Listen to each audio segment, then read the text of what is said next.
Hi friends अस्सलाम वालेकुम welcome to Shifa kitchen. இன்னைக்கு நம்ம வீடியோவில் என்ன பார்க்க போகிறோன்னா ஆட்டோட நுரையீரல் எப்படி செய்கிறதுன்னு தான் பார்க்க போகிறோம்। இதோ பாருங்கள், நல்லா சூப்பராக சிம்பிளாக எப்படி செய்கிறதுன்னு பார்க்கலாம்। இது நல்லா டேஸ்ட் நல்லா சூப்பராக இருக்கும்। இப்போ எப்படி செய்கிறதுன்னு பார்க்கலாம் வாங்க। இப்போ நான் வந்து பேப்ஸா எடுத்திருக்கேன்। அந்த பேப்ஸா வந்து க்ளீன் பண்ணி கட் பண்ணி வச்சுருக்கேன்। ஒரு 5-6 வாட்டி நல்லா மஞ்சள் போட்டு கழுவி வாஷ் பண்ணி வச்சுருக்கேன்। இப்போ இந்த பேப்ஸால வந்து நம்ம வந்து 1 ஸ்பூன் சால்ட் சேர்த்துக்கலாம்। சால்ட் போட்டிருக்கோம்। இப்போ வந்து 1/4 ஸ்பூன் மஞ்சள் பொடி சேர்த்துக்கலாம்। இதுவும் சேர்த்துட்டு இப்போ ஒரு 1/2 லெமன் கட் பண்ணி வச்சுருக்கேன்। இந்த ஜூஸ் எடுத்துக்கலாம், லெமன் ஜூஸு। இது போட்டு நல்லா மிக்ஸ் பண்ணி விட்டுக்கலாம்। மிக்ஸ் பண்ணி விட்டோன்னா இதில் தண்ணி மாதிரி வரும் ஏற்கனவே இந்த பேப்ஸால் நுரையீரலில்। இது போட்டு நல்லா மிக்ஸ் பண்ணிடலாம்। மிக்ஸ் பண்ணதுக்கப்புறம் இதில் தண்ணி வரும், அந்த தண்ணியை வந்து கீழே ஊற்றிடக்கூடாது। அந்த தண்ணியோடு சேர்த்து செய்யும்போது தான் டேஸ்ட்டு சும்மா சூப்பராக இருக்கும்। நல்லா மிக்ஸ் பண்ணி விட்டுக்கலாம்। மிக்ஸ் பண்ணிட்டோம், இப்போ இது ஓரமாக வச்சுக்கலாம்।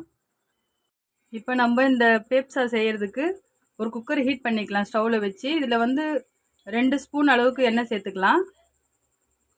அதுலேருந்தே எண்ணெய் மாதிரி வரும், அதனால் இதில் எண்ணெய் கம்மியாக சேர்த்துக்கிட்டாலே போதும்। ஒரு 1/4 ஸ்பூன் சோம்பு சேர்த்துக்கிறேன்। 2 பீஸ் பட்டை, இது பொரிஞ்சு வரட்டும்।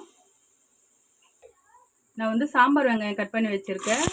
ஒரு 25 வெங்காயம் இருக்கும் சாம்பார் வெங்காயம், அதை சேர்த்து கட் பண்ணி வச்சுருக்கேன்। இதெல்லாம் சேர்ந்து நல்லா வதங்கட்டும்। நம்ம பெரிய வெங்காயத்தை விட சாம்பார் வெங்காயத்தில் சேர்ந்து செய்யும்போது நல்ல டேஸ்ட் நல்லா சூப்பராக இருக்கும்। ஒரு கொத்து கருவேப்பிலை சேர்த்துக்கிறேன்। ஒரு பச்சை மிளகா சேர்த்துக்கிறேன் பாதியாக கட் பண்ணி। இதெல்லாம் சேர்த்து ஒரு வாட்டி மிக்ஸ் பண்ணி விட்டுட்டு வெங்காயம் கொஞ்சம் நல்லா ப்ரௌன் ஆகிற வரைக்கும் நம்ம வதக்கி விட்டுக்கலாம்। வெங்காயம் வந்து இந்த அளவுக்கு வதங்கியிருக்கு போதும்। இப்போ வந்து தக்காளி வந்து மீடியம் சைஸ் தக்காளி வந்து நான் 2 தக்காளி கட் பண்ணி வச்சுருக்கேன்। இதையும் இதில் சேர்த்துக்கலாம்।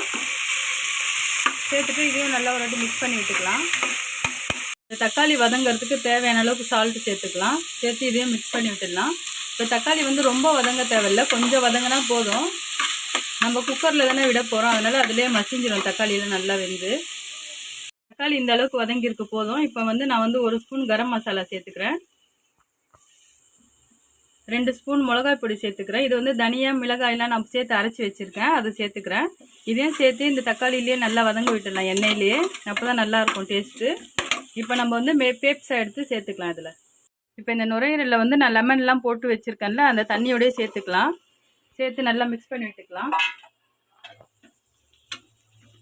இது பார்க்க தான் இப்படி பெருசாக இருக்க நிறைய இருக்க மாதிரி இருக்கும், வெந்ததுக்கப்புறம் பார்த்தா குட்டி குட்டியாகிடும்।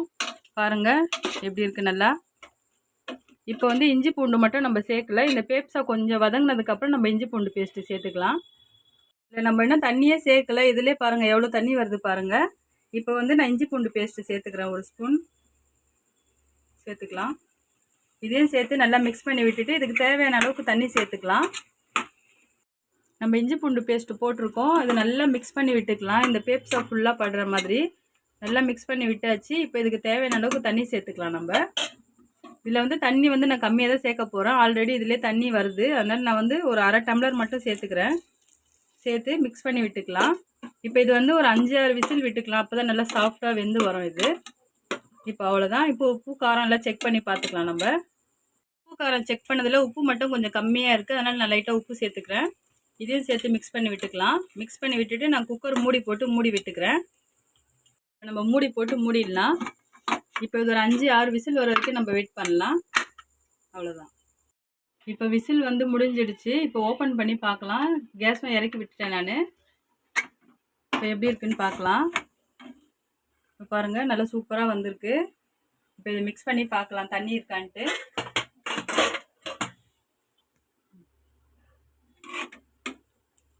பாருங்கள் தண்ணி எல்லாம் சுண்டிடுச்சு, இப்போ லைட்டாக தான் இருக்குது தண்ணி, இது போதும்।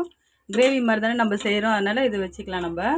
பாருங்கள் டேஸ்ட்டு நல்லா சூப்பராக இருக்கும், எவ்வளோ சூப்பராக வெந்து வந்திருக்கு பாருங்கள்। இப்போ லைட்டாக கொத்தமல்லி தூவிக்கலாம் இதில்। கொத்தமல்லி தூவிட்டு லைட்டாக மிக்ஸ் பண்ணி விட்டுக்கலாம்। மிக்ஸ் பண்ணிவிட்டு நான் சாப்பிட்டு டேஸ்ட் பண்ணி பார்த்தோம், டேஸ்ட்டு சும்மா அல்டிமேட்டாக இருந்தது। நீங்களும் ட்ரை பண்ணி பாருங்கள், எவ்வளோ சூப்பராக இருக்குது பாருங்கள்। பேப்ஸா சைடிஷாகவும் எடுத்துக்கலாம், குழம்பு மாதிரியும் சாப்பாட்டுக்கும் தொட்டு சாப்பிட்லாம்। வாசனை நல்லா சூப்பராக இருக்குது, இந்த பாருங்கள் எவ்வளோ அழகாக வந்திருக்கு பாருங்கள்। இந்த வீடியோ உங்களுக்கு பிடிச்சிருந்தா லைக் பண்ணுங்கள், ஷேர் பண்ணுங்கள், மறக்காமல் சப்ஸ்கிரைப் பண்ணிவிடுங்க। Okay bye.